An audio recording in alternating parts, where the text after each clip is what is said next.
ज्ञानाञ्जनशलाकया चक्षुर्मिलितं येन तस्मै श्रीगुरवे नमः। नमस्कार दर्शक बंधु, प्रार्थना लाइफ भिन्न स्वादर शिक्षा भित्तिक जुगोपयोगी नूतन कार्यक्रम प्रज्ञा पुराणर पवित्र अगणा को आपण मानकर दिव्य चेतना को सुस्वागत। दर्शक बंधु, आज शुणा आम गुरुजन माने अन्याय कथा कहले कौन करवा। आज्ञा गुरुजन को तो उत्तर नहीं, तथापि आम पदे दीपद न कहले कौन हम माने अन्याय कथा जी कहती मानिबा ना मानिबानी। आज्ञा मानी मानी जाओ कहला तो पदे आ कहला मानिबानी। दर्शक बंधु, आपण माने कौन कहे गुरुजन माने जहाँ कहे मानिया। यदि सी अन्याय कहले औचित्यपूर्ण कथा न कहले ताले कौन करवा। आज कथाटा भल आम परिवार गुरुजन आगे तो परिवार सब किसी आरंभ ना। गुरुजन माने जो माने से माने जी अन्याय कथा कहती जहाँ उचित नुह से कथा कहती ताले आमे माने तांको कथा को मानिबा कि न मानिबा। आज सुंदर कथा अच्छी दर्शक बंधु।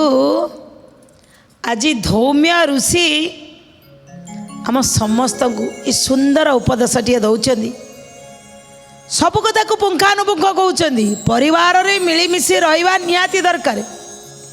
परिवार संयुक्त होई गोटे निर्दिष्ट भाव में मर्यादा पालन पूर्वक रहिले भल। किंतु जो परिवार मुखिया जो माने अछंदी, परिवार जो माने वयस्क अछंदी, परिवार जो माने गुरुजन अछंदी, आचार संहिता कहूँ वयस्क मान कथा को मानिबा।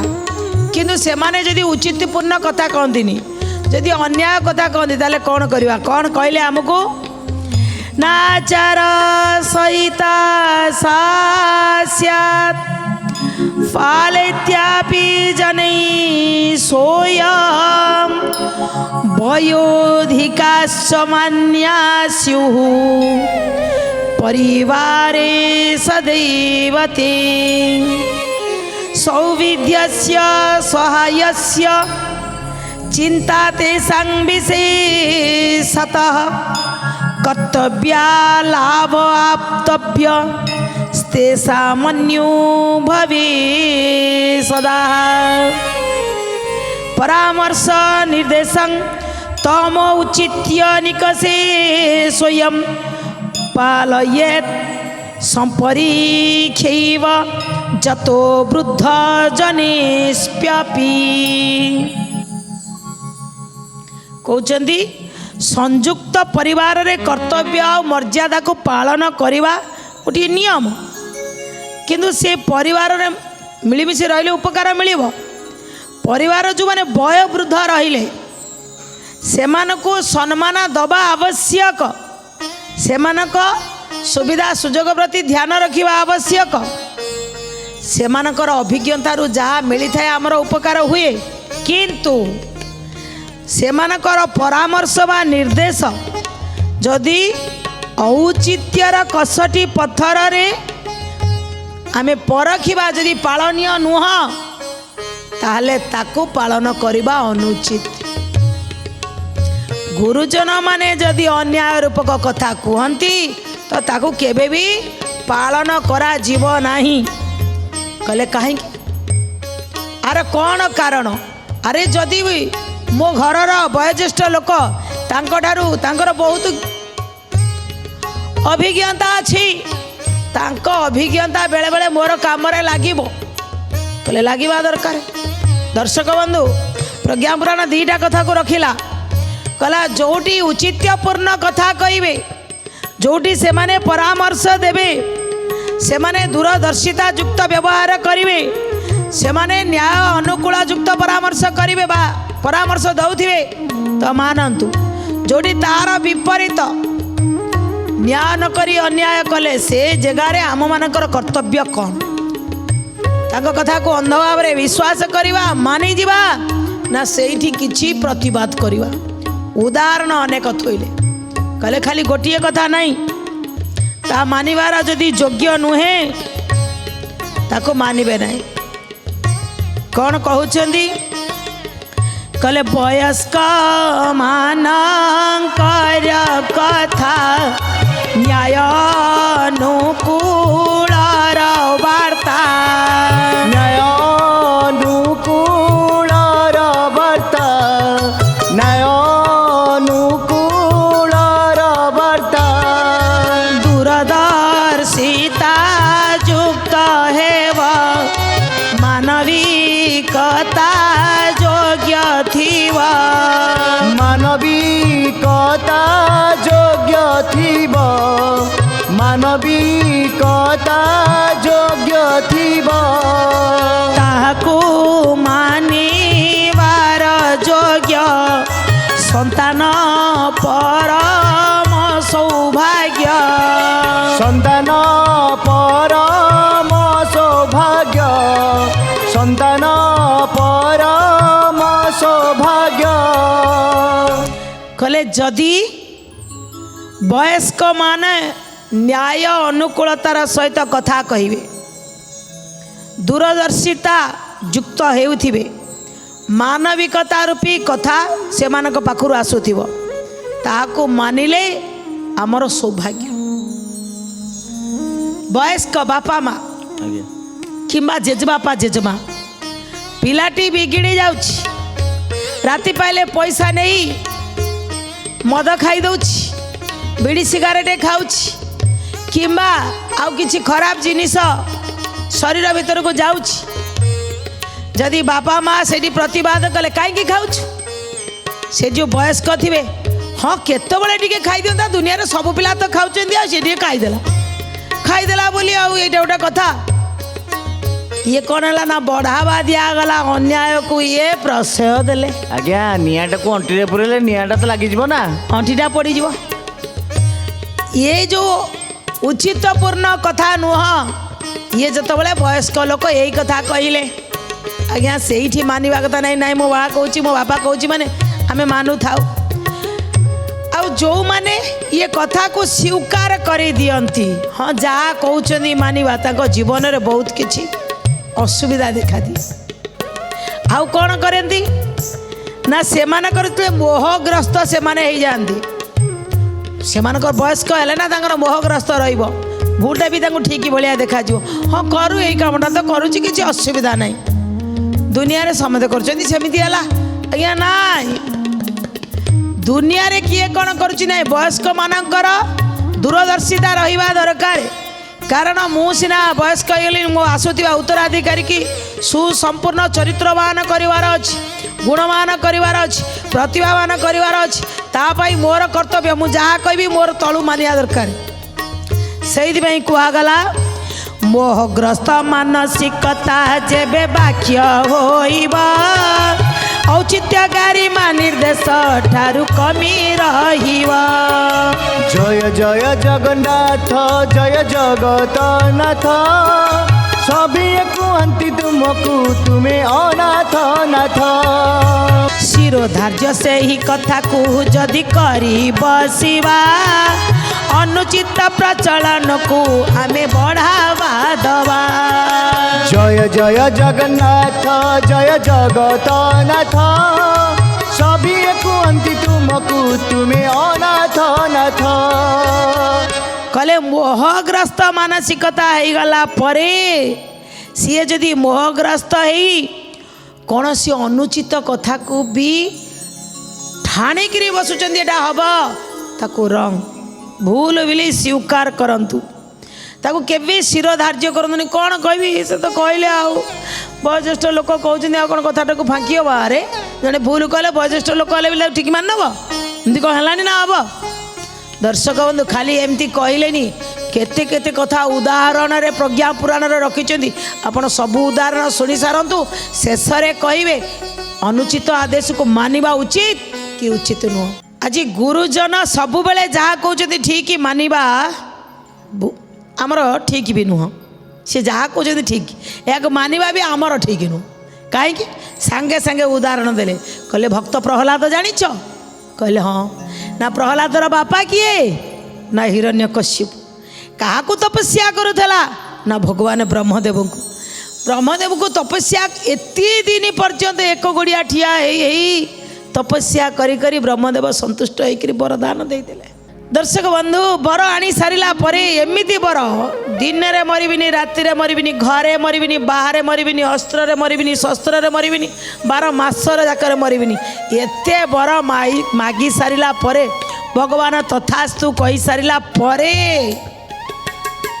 समस्ते तांका कथा मानिले किंतु तांकरी गर्भरु जन्म होइथिबा पुत्र प्रहलाद मानिला नहीं। कला उचित कथा कौन पिता अनुचित तुम्हें कौन भगवान भगवान तुम्हें नुह भगवान स्वयं नारायण कहले तुम भगवान कौन करती ना कौन न करती से सब करती ऊपर वाला को तले बसई तल वाला को भी ऊपर बसई दियंती धनी की गरीब कर दियंती गरीब को भी धनी कर दियंती सब किछि करि परिबे ना कोठी अछंती ले सबुठी अछंती अत्र तत्र सर्वत्र जोटी देखिबो सेठी अछंती कहले अच्छा ये खंबा भीतर भी कहले हाँ ये खंबा भीतर भी कहले हाँ नगेला गोटे गोईठा हिरण्यकशिपु गोटे गोईठा माला देखिया केमिति एठी भगवान अछंती देखो दु जनक विश्वास को भगवान खंबा भीतर भी देखै देले किंतु मानि नथिला से दिन प्रहलाद कौन कहउचंदी ए प्रहलाद पिता देश केबे मानु नथिले अनुचित जा कहब ता करू नथिले। जय जय जगन्नाथ जय जगतनाथ सभी कुहंती तुमको तुम्हें अनाथ नाथ भरतंक भली सुपुत्र मातांकर आदेश मानि नथिले से आदेश जहा विकार ग्रस। जय जय जगन्नाथ जय जगतनाथ सभी कुहंती तुमको तुम्हें अनाथ नाथ। दर्शक बंधु कहले प्रहलाद अनुचित आदेश को मानिला नहीं ठीक करथला कि भूल करथला आज्ञा ठीक करथला ठीक करिथिला छोट पिलाटी हेले भी ता भीतर एतिकी ज्ञान थिला तुमे वयस्क हेले तुम गुरुजन हेले भी तुमे भूल कहउछ तुम भूल को कस्मिनी काले भी मु मानिबी नहीं मानि नथिले। द्वितीय कथा कार उदाहरण देले भरत कहले भरत जेतबेले मामू घर आसी पहुँच कर देखती मो माँ कई मोर ज्येष्ठ भ्राता को 14 वर्ष पर्यंत वनवास पठेले ये सुमाता नुह ये कुमाता ये माता को मु केबे भी मानिबी नहीं ये से जहाँ कहब मु करिबी नहीं। माँ कहले मानिया को हम तुमको राजगादी नबा को कहले ना मानिबी नहीं तुम्हें अन्याय कौच तुम विकारग्रस्त भावना तुम भावना को मुझे सम्मान देवी नहीं आज ठारू माँ डाकिबिनी मु कहूँ तुम गर्भरु जन्म हवा पूर्व मलिनी कहीं तुम भली माँ पाखर मु जन्म हली। भरत से दिन केते धिक्कार वचन कही कहले मानिबी नहीं तुम्हें विकारग्रस्त कथा कौच तुम कथा को मानिले ये दुनिया मते अपनिंदा दब मते अपमान दब मु अपवादर नियारे दैनिक जली जली मरिबा अपेक्षा मु भी ए राज्य को त्याग कर दे सबुदिने मो भाई भलिया पळेबी घर छाड़ी दे नंदी ग्राम रे जाइकिर रही पारिथिले कहले मो भाई जेतिकी कष्ट अच्छी मु सेतिकी कष्ट रही हेले मो मार अनुचित आदेश को मु मानिबी नहीं। खाली एतिकी दर्शक बंधु नहीं पुणी कौन कहउचंदी ए बलि राजा दैत्य गुरु निर्देश को न मानी अवहेला परिदर्शन करथिले टिपुणी। जय जय जगन्नाथ जय जगतनाथ सभी कुहंती तुमको तुम्हें अनाथ नाथ। विभीषण बड़ भाई इच्छा पूर्ण न कले अनुचित जहा केबे भी स्वीकार न करिले। जय जय जगन्नाथ जय जगतनाथ सभी कुहंती तुमको तुम्हें अनाथ नाथ। दर्शक बंधु केवल भरत नुह केवल प्रहलाद नुह कहले राजा बलि दैत्य गुरु शुक्राचार्य कहले अरे कहीं दान दौचु अरे ये छोटियाटा आई मात्र 3 पाद भूमि मागुची ଭିତରେ ତ କିଛି ରହସ୍ୟ ଅଛି, ଆଉ କିଛି ମାଗି ପାରିଥାନ୍ତା। ମାତ୍ର 3 ପାଦ ଟିକେ ତାଙ୍କ ଧ୍ୟାନରେ ଦେଖିଥିଲେ, କହିଲେ ଆରେ ଇଏ ଛଳିଆ ହେଇଛି ଦାନ ନେବା ପାଇଁ, ଛୋଟିଆ ହେଇକିରି। କହିଲେ ନା ନା ହେ ରାଜା ବଳି, ଦାନ ଦିଅ ନା ଦିଅ ନା। କହିଲେ ନା, ଭଲ କାମ କରିବାକୁ ଯାଉଛି, ଆପଣ ମୋତେ ମନ୍ଦ କାମ କରିବା ପାଇଁ କହୁଛନ୍ତି। ଆପଣ ଗୁରୁ ହୁଅନ୍ତୁ, ଭଲ କାମରେ ଯିଏ ବାଧା ଦେବ ମୁଁ ମାନିବି ନାହିଁ। ମାନିଲେ ନାହିଁ ଗୁରୁଙ୍କ କଥା। ଗୁରୁ କହିଲେ ଆରେ ଏଇଟା ମୋରି ଶିଷ୍ୟ, ତଥାପି ମୋ କଥା ମାନୁନି, ଆରେ ଯଦି ଦାନ କରିଦେବ ଏ କାଳେ ସ୍ୱର୍ଗ ମର୍ତ୍ତ୍ୟ ପାତାଳ ନେଇଯିବ କି। ଗୁରୁ କ'ଣ କଲେ, ଗୋଟିଏ କୀଟ ହେଇକିରି ସେ ଦାନ ଦେଉଥିବା ସେ ସଂକଳ୍ପ କରୁଥିବା ପାତ୍ରୀ ଭିତରେ ପଶିଗଲେ। ସେ ପାତ୍ରୀ ଭିତରେ ପଶିଗଲେ, ଭଗବାନ ବି ମାୟା କଲେ, କହିଲେ ଟିକେ କେଞ୍ଚି ଦିଅ ନା। କୁଶ ଅଗରେ ଟିକେ କେଞ୍ଚି ଦେଲେ ଯେ ଆଖିରେ ଗୋଟେ ଆଖି ନଷ୍ଟ ହୋଇଗଲା, କଣା ହେଇଗଲେ। ତଥାପି ସେ ବଳିରାଜା ଗୁରୁଙ୍କ କଥା ମାନିଲେ ନାହିଁ। ଯେ ନ ବଦ୍ଧ ବଳିରାଜା ଦାନବେନ୍ଦ୍ର ମହାବଲମ। ସେ ବଳିରାଜା ଦାନ ଦେଇଥିଲେ, ତେନ ତ୍ୱାଂ ମବିବଧନାମି ରକ୍ଷେ ମାଚଲ ମାଚଲ। ସେଇଭଳି ମୋତେ ବି ରକ୍ଷା କର, ପ୍ରଭୁଙ୍କୁ କୁହାଯାଏ ରକ୍ଷାବନ୍ଧନ ଦିନ। ଆଜି ବଳିରାଜା ଶୁକ୍ରାଚାର୍ଯ୍ୟଙ୍କ କଥା ମାନିଲେ ନାହିଁ। ଦର୍ଶକ ବନ୍ଧୁ ଆଉ ଭାଇ ବିଭୀଷଣ, ଯେତେ ବୁଦ୍ଧିମାନ ଲୋକ ହଉ, ଯଦି ଅନ୍ୟାୟ କଥା ହେଉଛି, ବହୁତ ଘରେ ଆଜ୍ଞା ଦେଖିବେ ବାପା ମା ଗୋଟାଏ ପୁଅକୁ ମାରୁଥିବେ, ଗୋଟାଏ ପୁଅକୁ ତାରୁଥିବେ, ଗୋଟାଏ ପୁଅକୁ ସମ୍ପୂର୍ଣ୍ଣ ଭଲ ପାଉଥିବେ, ଆଉ ଗୋଟେ ପୁଅକୁ ଭଲ ପାଉନଥିବେ, ଗୋଟିଏ ବୋହୂକୁ ଭଲ ପାଉଥିବେ, ଆଉ ଗୋଟେ ବୋହୂକୁ ଭଲ ପାଉନଥିବେ, ଗୋଟିଏ ଝିଅକୁ ଭଲ ପାଉଥିବେ, ଆଉ ଗୋଟେ ଝିଅକୁ ଭଲ ପାଉନଥିବେ। କିନ୍ତୁ ଏମିତି କାହିଁକି? ତମେ ତ ତମର ଭାବକୁ 2ଟା ଜାଗାରେ ଦେଖାଅ। ତୁମେ ଯେତେବେଳେ ଅନ୍ୟ ପ୍ରତି ଅନ୍ୟାୟ କରିବ ତ ନିଶ୍ଚିତ ତାର ତ ପ୍ରତିଫଳ ପୁଣି ପାଇବ ନା ନାହିଁ। ତୁମେ ଯେତେବେଳେ ଭଲ ପାଇନ, ତାଙ୍କଠୁ ଭଲ ପାଇବା କେଉଁଠି ପାଇବ? ଠିକ୍ ଆଜି କହୁଛନ୍ତି ବିଭୀଷଣ ତାଙ୍କର ଭାଇ ରାବଣ କେତେ ଜ୍ଞାନୀ ଥିଲେ, ମହାଜ୍ଞାନୀ ଥିଲେ, କିନ୍ତୁ ସିଏ ଭାଇର କଥାକୁ ଶୁଣି ନଥିଲେ। କହିଲେ ତୁମେ ଅନ୍ୟାୟ କରୁଛ। ଭାଇ କି କହିଲେ ତୁମେ ମୋତେ ସାଥ ଦିଅ ନା, ତୁମେ କାହିଁ ପର ନାରୀ କି ହରଣ କରିକି ଆଣିଛ? ପର ନାରୀ ହରଣ କରିବା ଯଦି ପାପ, ମୁଁ ତମ ସାଥିରେ ରହିବି, ପାପୀଙ୍କ ସାଥିରେ ରହିବି ନା। ପୁଣ୍ୟ ଯୋଉଠି ମୁଁ ସେଇଠି, ଭଗବାନ ଯୋଉଠି ମୁଁ ସେଇଠି। କହିଲେ ଯେତେ ମହାଜ୍ଞାନୀ ହୁଅ, ତୁମେ ଯେତେ ଶାସ୍ତ୍ର ଜାଣିଥାଅ, ତୁମେ ଭୁଲ କରିଛ। ଆଜି ମୀରାବାଇଙ୍କ କଥା କହୁଛ। ମୀରାବାଇକି କେତେ ଯନ୍ତ୍ରଣା ଆପଣମାନେ ଜାଣିଥିବେ। କୁଟୁମ୍ବ ସାରା ତାଙ୍କ ପଛରେ ପଡ଼ି ଯାଇଥିଲେ। ଛୋଟିଆ ହେଇଥିଲେ, ମା ଗୋଟିଏ କୃଷ୍ଣଙ୍କର ମୂର୍ତ୍ତି ଦେଇଥିଲେ। ସବୁବେଳେ ସେଇ ମୂର୍ତ୍ତି କି ଧରି ଖେଳୁଥିଲେ। ତ ସେ ଜାଗାରେ ଗୋଟିଏ ବର ଯାଉଛି କନ୍ୟା ଆଣିବା ପାଇଁ, ବାଜା ବାଜୁଛି, ରୋଷଣୀ ଚାଲିଛି। ସେଦିନ ମୀରା ପଚାରି ଦେଲେ, ଏ ମା ଇଏ କ'ଣ ହେଉଛି? ଦୁଲ୍ହା ସଜାଇକିରି କୁଆଡ଼େ ଯାଉଛି? ନା ଦୁଲ୍ହନ ଆଣିବା ପାଇଁ, ବର ଯାଉଛି କନ୍ୟାକୁ ଆଣିବା ପାଇଁ। ସବୁ ଝିଅମାନେ ଦିନେ ଶାଶୁ ଘରକୁ ଯିବେ। ନା ମୁଁ ତ ଝିଅଟା, ମୁଁ ଯିବି ଦିନେ ଶାଶୁ ଘରକୁ। ନା ମୋ ବର କିଏ? ମା ଗେଲେରେ କହିଦେଇଥିଲେ, ତୋ ବର ହେଉଛି ଏଇ କାହ୍ନା। ସେଇ ଛୋଟିଆ ଝିଅଟି ମୁଣ୍ଡ ଭିତରେ ରହିଯାଇଥିଲା ସେଦିନ, ଇଏ ହେଉଛି ମୋ ବର, ୟାକୁ ହିଁ ମୁଁ ବିବାହ କରିବି, ଇଏ ମୋ ଜୀବନର ସର୍ବସ୍ୱ ହେବ। କାରଣ କେବଳ ଇଏ କାହ୍ନା ହିଁ ମୋ ଜୀବନର ସ୍ୱାମୀ। ଆଜ୍ଞା ଗୋଟେ ବାହାଘରକୁ ଦେଖିଦେଇ ଇଏ ମୀରା ଜୀବନ ପରିବର୍ତ୍ତନ ହୋଇଯାଇଥିଲା। କେତେ ଦୁଃଖ ଆସିଥିଲା ଜାଣିଛନ୍ତି?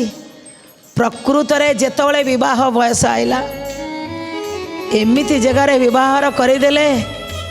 ମୀରା ବାରମ୍ବାର ମନା କରୁଥିଲା, ନା ମୁଁ ଥରେ ବିବାହ କରିଛି, ଆଉ ଦ୍ୱିତୀୟ ଥର ବିବାହ କରିବିନି।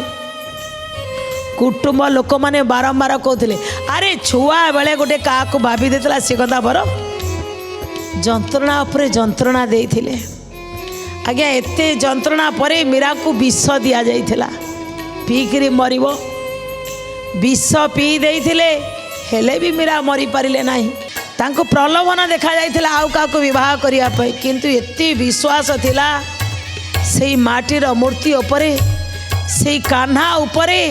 ସେ ମାଟି ମୂର୍ତ୍ତି ଭିତରୁ ଯେମିତି କହ୍ନେଇ ବାହାରିଥିଲେ, ପ୍ରହ୍ଲାଦଙ୍କ କଥାରେ ଯେମିତି ଖମ୍ବ ଭିତରୁ ପ୍ରଭୁ ବାହାରିଥିଲେ, ଆଜି ସେଇ ଅନୁପାତରେ ମୀରାଙ୍କ ପାଇଁ ସେ ମାଟି ଭିତରୁ ବି ଭଗବାନ ବାହାରିଥିଲେ, ଦର୍ଶନ ଦେଇଥିଲେ। ଯେତେବେଳେ ତାଙ୍କୁ ମାରିବା ପାଇଁ ପକାଇ ଦେଇଛନ୍ତି, ତାଙ୍କ ସ୍ୱାମୀ ଦେଖିଛନ୍ତି घर कबाट खोलीदेले किए मीरांक भितरे से दिन भगवान को दर्शन करते कहीं ना सेतिकी विश्वास कहले सीए मध्य कुटुंबर कथा को त्याग कर देते अरे तुम्हें कौन कह तुम्हें जहाँ कह मुझे मानवी ना मानवी ना तुम्हें भूल कौच।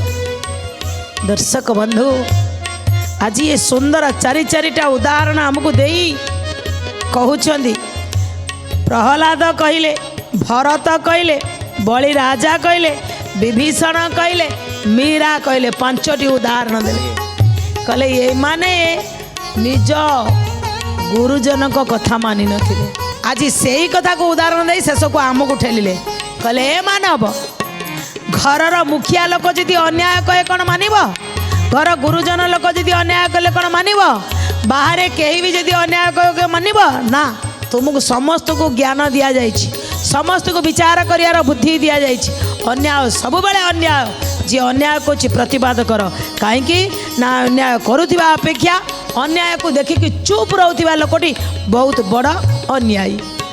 दर्शक बंधु कथाटी निश्चित आपन को भल लगी आज कथा को ये विश्राम देवु भगवान को टिके डाकिबा सुखा बसाने तुदमी बसारम दुखा बसाने तुदमी बगेयम देया बसाने तुदमी बजाप्यं गोविंद दामोदर माधवेति गोविंद दामोदर माधवेति श्री कृष्ण गोविंद हरे मुरारे हे नाथ नारायण वासुदेवा द्विभे पिबस्व मृतमेतदेवं गोविंद दामोदर माधवेति गोविंद दामोदर माधवेति